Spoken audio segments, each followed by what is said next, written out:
Nunca tuvieron miedo de las brujas. Lo que las aterrorizaba eran las mujeres que recordaban quiénes eran antes de que el mundo les ordenara arrodillarse. La mayor herejía no fue un hechizo susurrado bajo la luna llena, sino una mujer que, cuando se miró en el espejo, reconoció a Dios mirándose hacia atrás. Y, sin embargo, enseñaban que los dragones eran criaturas malvadas. Que la serpiente era pecado. Ese poder femenino era peligroso. Pero ¿y si todo esto no fuera más que la mentira más grande jamás contada? ¿Qué pasaría si la verdadera amenaza a la Iglesia no fuera el pecado, sino la soberanía? ¿Y si la figura que intentaron borrar de los registros no fuera un monstruo, sino tú? Hace mucho tiempo, en templos enterrados bajo catedrales, en canciones escondidas entre líneas de las escrituras, existía un linaje de mujeres que no necesitaban permiso para ser divinas. Fueron llamadas las hijas del dragón. Sangraron sabiduría. Soñaron en símbolos. Lo recordaron. Y durante siglos se hizo todo lo posible para silenciarlos, distorsionar sus símbolos, llamar locura a su magia. Pero la verdad, la que arde en los huesos, no puede quemarse para siempre. Ahora, algo antiguo despierta, y la pregunta permanece, ¿por qué temían tanto al dragón cuando se manifestaba en forma de mujer? Soy Witko y este es el comienzo de vuestro despertar. Nos enseñaron que el dragón era una bestia que debía ser sacrificada, un ser de caos que escupía fuego y exigía conquista. Pero antes de que la Iglesia reescribiera los mitos, el dragón era un símbolo de equilibrio, la unión entre el cielo y la tierra. En China trajeron lluvia y sabiduría. En Mesopotamia, custodiaban los portales entre mundos. No eran monstruos. Eran metáforas del poder interior.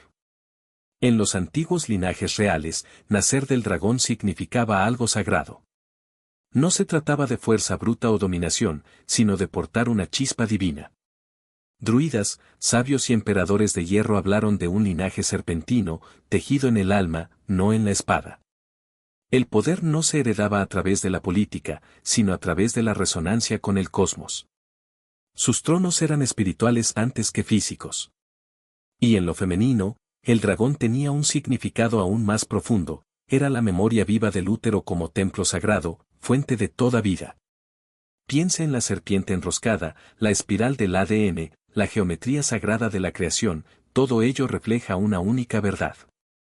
La mujer como vaso de fuego y forma, de intuición y de encarnación, trono de sangre, no de brutalidad. Estas mujeres no llevaban coronas. Ellos los encarnaron.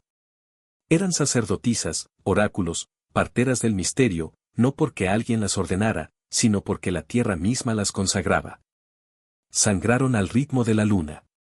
Hablaron con los árboles. Su poder no necesitaba traducción, solo recuerdo. Y eso fue precisamente lo que los hizo peligrosos para el dogma.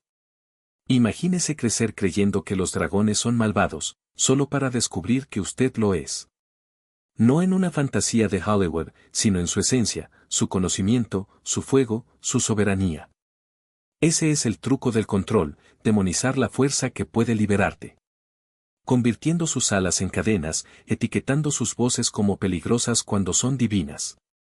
Así comenzó la Iglesia su larga guerra, no contra los monstruos, sino contra la memoria. No contra el mal, sino contra la soberanía. Porque una mujer que recuerda que tiene sangre de dragón no se arrodilla. No confieses pecados que no son tuyos. Y ciertamente no espera permiso para levantarse. Pero si se levanta, lo hará. Caminaban por la tierra como ecos de una llama olvidada, las hijas del dragón. No eran ni mito ni metáfora, sino mujeres de carne y voz que portaban códigos ancestrales. En Asiria eran cantores en el templo. En Egipto las reinas eran coronadas con serpientes. En las islas británicas, sacerdotisas de los mitos de Abelan. Cada uno de ellos tejió un hilo en la red de la memoria sagrada. No siguieron doctrinas. Encarnaban la sabiduría viva. A diferencia de los escribas y teólogos que debatían sobre tinta, estas mujeres transmitían la verdad a través de la sangre y el aliento. Su conocimiento no necesitaba pergamino. Latía por sus venas. Un toque, un suspiro, una canción. Fue suficiente para despertar un recuerdo en otra persona. Sus aulas eran cuevas, bosques y anillos de fuego. Tu ve, el lenguaje del alma. Algunas eran parteras. Otros, guerreros del silencio, no con espadas, sino con historias. Sabían cómo curar la herida antes de que se convirtiera en una cicatriz, llamando al espíritu de regreso al cuerpo. Una mujer en sintonía con el fuego de la serpiente podía sentir la medicina que ningún médico podía nombrar. Esto no era superstición. Fue la ciencia antes que los laboratorios. Intuición arraigada en el cosmos. Su don no fue la dominación, sino la resonancia. Recordaron a otros cómo sentir lo divino sin necesidad de que les dijeran cómo era. Entonces venía un niño, se sentaba junto al fuego y de repente se sentía seguro. Un anciano escuchó su silencio y encontró respuestas. No exigieron respeto. Lo atrajeron. Porque eran el recuerdo de algo sagrado. Ser hija del dragón era cargar con la contradicción sagrada, suave y peligrosa, flexible e inquebrantable. Piensa en el agua. Se dobla, fluye, pero talla cañones. Así eran. No predicaron. Pulsaron. No controlaron. Se despertaron. Y cuando entraban en una habitación, la habitación se recordaba a sí misma. Fueron borrados de los libros, pero no del tiempo. Sus nombres fueron susurrados en canciones de cuna, codificados en cuentos de hadas, escondidos en los pliegues de himnos olvidados. Allí donde el mundo necesitaba recordar lo femenino como sagrado, aparecían. No para ser adorado, sino para encender la adoración dentro de cada uno. No esperaban regresar. Esperaban que lo recordáramos. La Iglesia nunca ha temido a las mujeres frágiles. Temía a los que recordaban. Porque una mujer en plena memoria no pide perdón, sabe que nunca fue culpable. No busca la salvación. Lleva lo divino en tus huesos. Quien no se siente perdido no puede ser gobernado. La hija del dragón nunca fue una rebelde por rebelarse. Simplemente no necesitaba intermediarios para hablar del misterio. Sus oraciones no fueron recitadas. Eran vívidos. Su altar era la tierra. Tu comunión, las estrellas. Y cuando le preguntaron quién le dio permiso para ser santa, ella simplemente sonrió. Porque el permiso nunca fue parte de la ecuación. La Iglesia construyó su imperio sobre la obediencia, la culpa y el miedo. Pero ninguna de estas herramientas funcionó en una mujer que sabía que su cuerpo era un templo. Ninguna amenaza del infierno la conmovió. Ninguna promesa del paraíso la sobornó. Ella ya había encontrado ambas cosas dentro de sí misma. Y eso aterrorizó a la jerarquía más que cualquier demonio. Una mujer que conoce su poder no es un buen tema. No te inclines. Pregunta. Despierta a los demás. Se convierte en un espejo que refleja todo lo que las instituciones quieren suprimir. Por lo tanto, la Iglesia no podía permitir que existiera abiertamente. No porque fuera pecadora, sino porque era soberana. Y en cada generación hubo un momento de crisis, cuando una de estas mujeres se defendió demasiado, habló con demasiada audacia, amó con demasiada libertad. Fue entonces cuando cayó el martillo de la doctrina. La llamaron hereje, bruja, cualquier cosa con tal de silenciar su resonancia. Pero el fuego tiene una peculiaridad, se propaga. Quema uno y 100 más despertarán. La Iglesia no luchó solo contra un género. Luchó contra la esencia misma de la libertad. Las civilizaciones entendieron que lo sagrado no tenía género, sino que pulsaba en todo, en el viento que acariciaba las hojas, en el río que moldeaba la tierra, en el fuego que bailaba sin pedir permiso. Y si hoy nos enseñaron a orar de rodillas fue porque alguien, en algún momento, se dio cuenta de que un cuerpo erguido es un cuerpo peligroso. Un cuerpo que mira a los ojos, que no se inclina, que reconoce la propia divinidad sin intermediarios. No sorprende que las primeras imágenes de la diosa estuvieran talladas en piedra, con pechos llenos y vientre redondo, no como símbolos de sumisión, sino de abundancia, abundancia de vida, de poder, de elección. No pidieron bendiciones, ellos los emanaron. Y cuando los invasores llegaron con sus espadas y sus dioses únicos, no solo intentaron conquistar la tierra, sino el concepto mismo de lo sagrado. Querían borrar la idea de que lo divino podía tocarse sin sacerdotes, sentirse sin dogmas, vivirse sin culpa. Pero ¿cómo borrar lo que ya está grabado en la médula? ¿Cómo silenciar lo que resuena en el ritmo del corazón, en el ciclo de la luna, en la sangre que corre más caliente cuando se dice la verdad? Lo intentaron. Quemaron templos, prohibieron el baile, maldijeron los sueños. Pero la memoria no quema, se transforma. Lo que una vez fue una sacerdotisa que invocaba la lluvia se convirtió en la bruja que susurraba a las plantas.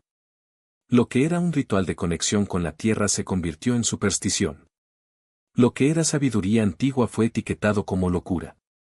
Y así, durante siglos, a la mujer que sabía demasiado se le enseñó a dudar de sí misma. Dudar de tus visiones, de tus corazonadas, de tu propia voz. Pero la duda no mata la verdad, solo la retrasa.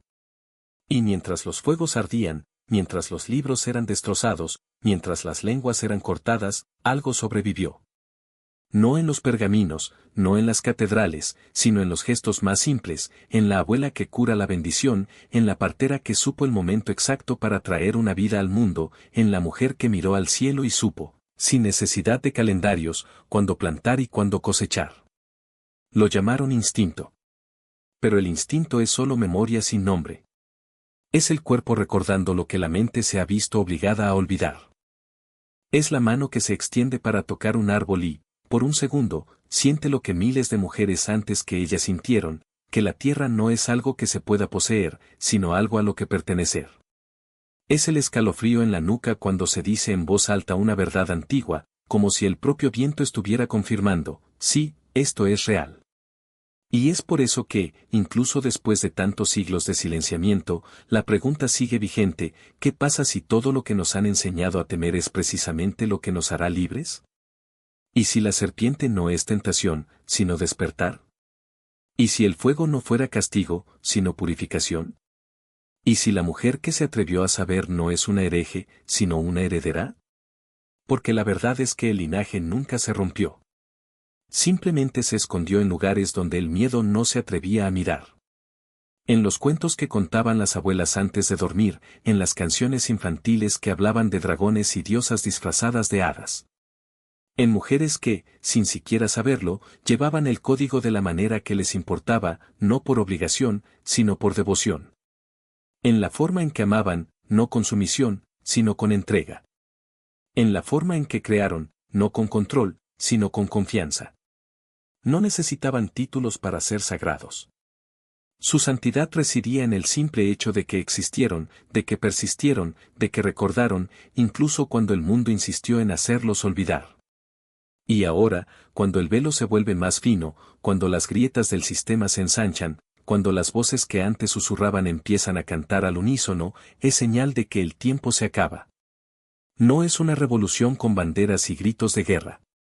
Es un despertar silencioso, como el brote de una semilla que ha esperado durante siglos la lluvia adecuada. Es la mujer que se mira al espejo y, por primera vez, no ve pecado, sino poder. Es el hombre que llora sin vergüenza, porque ha aprendido que las lágrimas no son debilidad, sino limpieza. Eres el niño que pregunta por qué, y no acepta solo porque sí como respuesta. Son los pequeños actos de rebelión cotidiana: negarse a disculparse por ocupar espacio, negarse a encogerse para encajar en cajas, negarse a creer que el amor debe ganarse. Intentaron convencernos de que lo sagrado estaba ahí fuera, en templos de piedra y palabras escritas por hombres muertos. Pero lo sagrado siempre ha estado aquí, en el calor de la piel, en el latido de las venas, en el fuego que arde entre las costillas y no se apaga por más que intenten sofocarlo. La diosa no se fue. Ella simplemente se retiró adentro, esperando el momento en que recordáramos cómo devolverle la llamada. Y ese momento es ahora. No con rituales complejos, no con dogmas, sino con el simple acto de recordar. Recuerda que estamos hechos del mismo material que las estrellas. Recuerda que el cuerpo no es una prisión, sino un templo. Recuerda que la intuición no es locura, sino sabiduría antigua que habla a través de nosotros.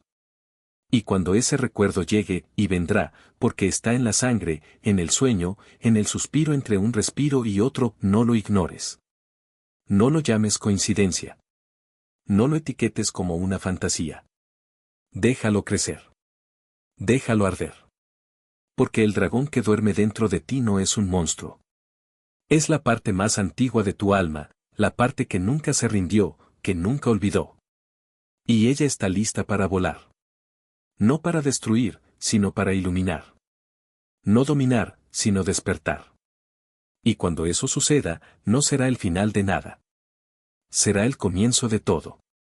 Hijo de la llama, y el mundo está esperando que recuerdes quién eres. No se trata de seguir un camino marcado por otros. Se trata de reconocer las huellas que ya están impresas en la propia alma.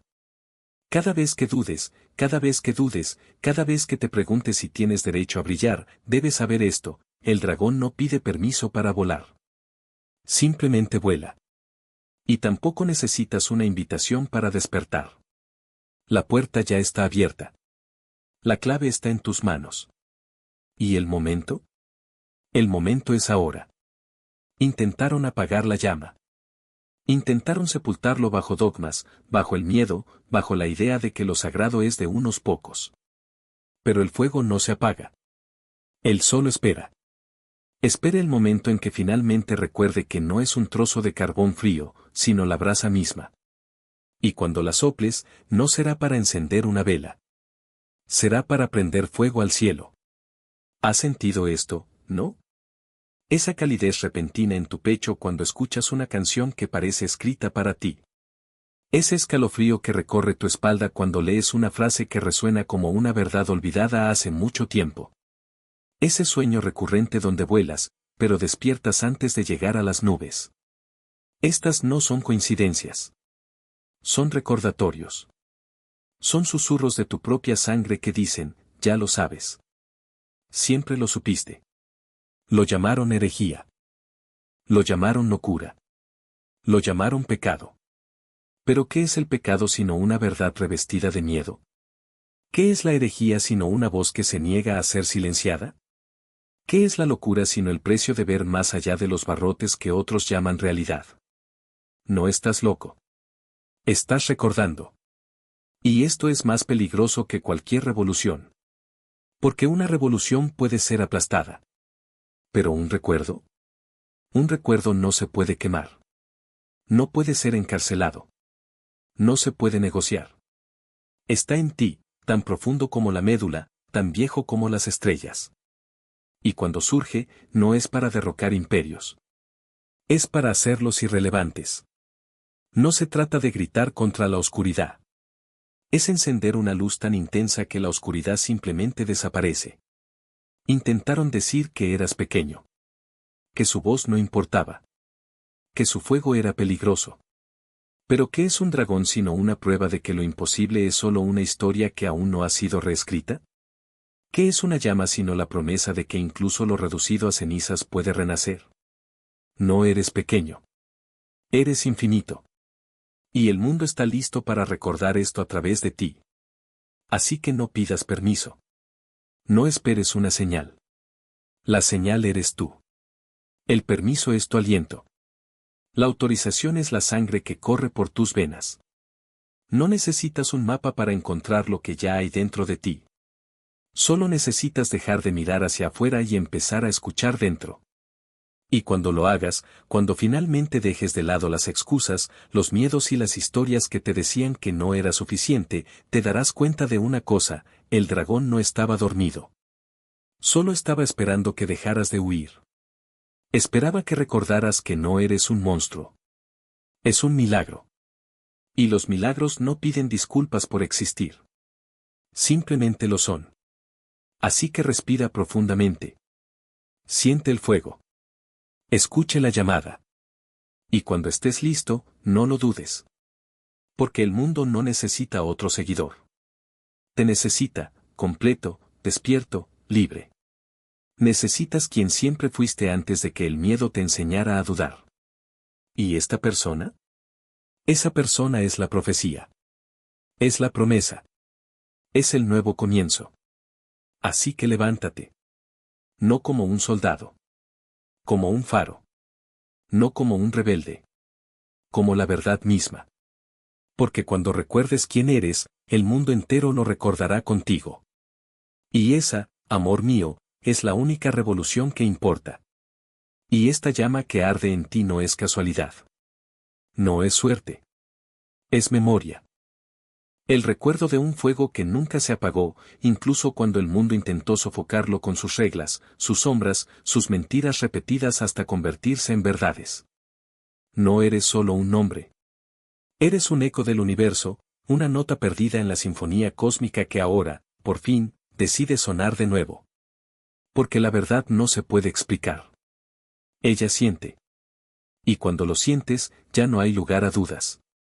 Solo existe la certeza de que algo más grande late dentro de ti, algo que los libros no enseñan, que las escuelas no miden, que los sistemas no controlan.